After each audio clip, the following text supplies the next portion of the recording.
Австралия – это поразительная страна, которая наряду со своим уникальным стилем жизни и многогранной культурой обладает удивительными географическими и климатическими особенностями. С площадью в 7629,025 квадратных километров Австралия занимает 6-е место в мире по площади и представляет собой крупнейший остров, а также самый маленький континент. Несмотря на ее внушительные размеры, плотность населения составляет всего 3,3 человека на 1 квадратный километр, что является крайне низким показателем. Для того, чтобы лучше понять этот феномен, можно провести сравнение с Россией, где плотность населения составляет 8,5 человека на квадратный километр. По этому показателю Австралия входит в тройку самых малонаселенных стран мира, уступая только Намибии и Монголии. Это вызывает множество вопросов о том, какие факторы могут объяснять такие экстраординарные статистические данные и жизненные условия на этом обширном континенте. На обширной территории Австралии расположены всего 5 крупных городов: Сидней, Мельбурн, Аделаида, Пёрт и Брисбен. Эти города, обладая развитой инфраструктурой, разнообразной культурной жизнью и высокими стандартами жизни, принимают на себя почти 2/3 всего населения страны. Например, Сидней является не только финансовым, но и культурным центром, известным своей живой архитектурой, великолепными пляжами и многообразием этнических сообществ. В этом городе сосредоточено множество музеев, театров и выставочных галерей. Мельбурн же славится своей кулинарной и культурной сценой, а также художественными выставками и фестивалями, готовыми привлечь на тур, и это делает его уникальным в своем роде. Примечательно, что 85% австралийцев живут вдоль побережья, что создает значительное внимание к городской культурной жизни на фоне пустынных и безлюдных внутренних районов. На континенте есть лишь несколько мест, где можно встретить много людей. Один из примеров – Восточная Пилбора в Западной Австралии, где всего проживает около 10 тысяч человек. И площадь этого района сопоставима с размерами Японии. На юге континента можно встретить пастбищное хозяйство, площадь которого равна размерам Франции. Однако население этого района составляет всего 3750 человек. Такие яркие примеры поднимают множество вопросов. Что же на самом деле делает центр Австралии столь пустынным и безжизненным местом, когда вся жизнь сосредоточена на побережье? Первая мысль, которая может прийти в голову при обсуждении тематики пустоты, может быть связана с суровыми климатическими условиями. Однако это мнение оказывается обманчивым. Австралия находится в тропических и субтропических зонах, где зимняя одежда не требуется, а температура может достигать приятных значений в течение всего года. Солнечная погода и океанские пляжи, красивые пейзажи и красочные закаты могут создавать иллюзию идеальных условий для жизни. Но, как показывает статистика, это далеко не все аспекты, которые должны быть учтены. Следующий момент касается численности населения. В Австралии проживает чуть более 25 миллионов человек, что создает ощущение достаточности пространства и ресурсов вдоль побережья, порождая неверное мнение о том, что движущей силой является именно численность населенности. Распределение населения и ресурсов также играет важную роль в том, что значительные пустыни и удаленные от цивилизации участки остаются без внимания. Больше всего урбанизации сосредоточено на побережье, где сосредоточены основные экономические и культурные ресурсы страны. Это создает ощущение изолированности удаленных зон, где плотность населения крайне низка. Однако ни численность населения, ни климатические условия не могут дать полного ответа на вопрос о безлюдности внутренних районов страны.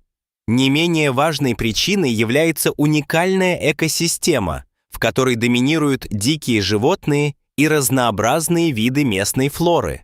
Внутренняя часть Австралии обладает мощной природой и своим собственным микроклиматом. И хотя там обитает множество диких животных, они, как правило, избегают непосредственного контакта с людьми. Официально самым опасным животным в Австралии считается лошадь, так как именно с нее чаще всего происходят несчастные случаи, связанные с травмами и падениями. И это также подтверждает, что дикая природа остается вне контроля человека. Одной из самых серьезных проблем, с которыми сталкивается Центральная Австралия, является отсутствие пресной воды. На этом обширном пространстве расположены обширные пустынные территории, и их формирование имеет свои причины. Австралия расположена в непосредственной близости к Антарктиде, континенту, полностью покрытому льдом и снегами. Это приводит к доминированию холодных океанских течений, которые недостаточны для активного испарения и, следовательно, для формирования дождевых облаков. Эта географическая конфигурация создает условия, при которых значительные участки остаются практически безводными. На восточном побережье действительно имеются возможность теплых течений, а также ветра, который дует с востока на запад. Но по всему восточному побережью Австралии простирается Великий водораздельный хребет. Это протяженная горная цепь высотой в 229 метров, что превышает высоту Уральских гор. Именно эти горы блокируют дождевые тучи, приближающиеся с Тихого океана. В результате вся влага остается на узкой полосе суши на востоке, между морем и горами, доставляя дождь только этому узкому региону, который не может обеспечить потребности всего населения. Тем не менее, на юге и западе Австралия окружена холодными течениями, которые создают дополнительные препятствия для образования дождевых облаков. Дожди, образующиеся в этих регионах иногда, часто уносятся ветрами обратно в океан, так что обширные пространства оставляются безводными. Комбинация всех этих факторов – это реальность, с которой сталкивается преподавание и жизнь в этих удаленных уголках. Климатические условия в Австралии также способствуют созданию водных дефицитов. Северная часть континента попадает в субэкваториальные и тропические зоны, в то время как южная часть располагается в зоне субтропиков. Здесь преобладает субтропический пояс высокого давления, который нагревает и сушит воздух, создавая дополнительные трудности для выживания людей и сельского хозяйства. Высокие температуры и устойчивое безводье формируют условия, в которых реки становятся редкостью, и большая часть местных экосистем испытывает сильнейший стресс. На территории страны отсутствуют крупные реки, способные обеспечить пресной водой как население, так и сельское хозяйство. Самой значительной речной системой является Муррей с притоком Дарлинг. Однако даже эта река не является достаточной для обеспечения всех необходимых потребностей в пресной воде. Обращая внимание на области с низким уровнем ирригационных систем, становится очевидным, что они не могут удовлетворить растущие потребности населения, что приведет к уменьшению возможностей для развертывания сельского хозяйства. Сложности, с которыми сталкивается сельское хозяйство, подтверждают неспособность эффективно осваивать выделенные ресурсы. Несмотря на теплую погоду, плодородной земли катастрофически мало, и для ведения сельского хозяйства это, несомненно, является большой проблемой. На протяжении 250 миллионов лет Австралия подвергалась эрозии и высыханию, что привело к тому, что ее почвы стали малопригодными для ведения сельского хозяйства. Имея столь значительный недостаток сельскохозяйственных угодий, существуют ограничения в плане развития сельского сектора. Всего лишь 6% всей земли в Австралии занимает сельское хозяйство. Тем не менее, несмотря на трудности, Австралия остается одним из ведущих стран мирового уровня по производству мяса и скота. Эта сфера демонстрирует уровень эффективности и качества экспортируемой продукции, что приносит значительные доходы в экономику страны. Местные фермеры и предприятия сосредоточились на высококачественном мясе, выиграв конкуренцию на международных рынках. Тем не менее, они также сталкиваются с проблемами, связанными с изменениями климата, которые влияют на урожайность и производство.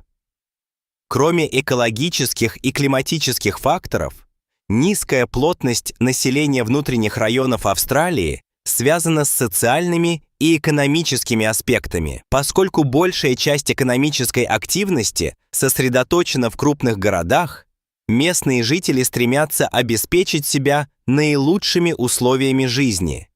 Здесь сосредоточены все важные ресурсы, такие как высшее образование, превосходное здравоохранение и доступ к культурным услугам, что делает жизнь в этих городах более привлекательным выбором для молодежи. Молодое поколение, стремясь к получению образования и дальнейшему карьерному росту, в большинстве случаев выбирает жизнь в крупных городах, что создает совершенно иное понимание о месте и его ресурсах. В результате отдаленные и малонаселенные районы становятся забытыми, что еще больше усложняет перспективы их развития. Этот круг, когда те, кто уже живет на побережье, не видят весомых причин покидать комфортные условия жизни, приводит к тому, что внутренняя часть страны остается преимущественно неосвоенной и бескультурной. Люди начинают вот так воспринимать свою жизнь. И таким образом важно добиваться внимательного отношения к тем, кто остается в глубине континента. Таким образом, отдаленные участки континента и их ресурсы находятся в невыгодном положении, все больше и больше делая акцент на пляжах и густонаселенных городах. Компромисс между жизнью в мегаполисах и необходимостью обращать внимание на внутренние районы является важным вопросом для австралийского общества. Он также имеет прямые последствия для городской и национальной политики в отношении распределения ресурсов и улучшения жизни в удаленных областях. Подводя итог, можно сказать, что низкая плотность населения и практически полное отсутствие населения в Центральной Австралии обоснованы множеством факторов, включая географическое положение, климатические условия, доступные ресурсы и специфику местной экосистемы. Интересно отметить, что этот континент остается не только родиной дикой природы, но и высококачественной сельскохозяйственной продукции. Австралия является настоящим живым свидетельством того, как различные элементы, такие как экономика, культура и окружающая среда, могут влиять на образ жизни и расстановку сил на глобальном уровне. Непредсказуемые и разнообразные условия природы могут предоставлять многим удивительные возможности, но в то же время существуют и риски. Для случайных исследователей, готовых столкнуться с темными сторонами этого континента, остается множество вопросов, ответы на которые могут оказаться очень запутанными. В то время как Австралия продолжает привлекать внимание ученых и исследователей, стремящихся разгадать тайны ее прошлого и будущего, она также остается уникальным символом противостояния между природными условиями и человеческой цивилизацией. Будущее этого удивительного континента, полного загадок и способов взаимодействия людей с окружающим миром, ждет тех, кто готов исследовать его глубины и столкнуться с его недосягаемыми высотами. Трудности, с которыми сталкивается страна, связаны не только с климатом, но и с совершенствованием технологий, изменениями в социально-экономической жизни И это требует особого внимания и, возможно, открытия новых горизонтов, ожидающих дальнейших исследований.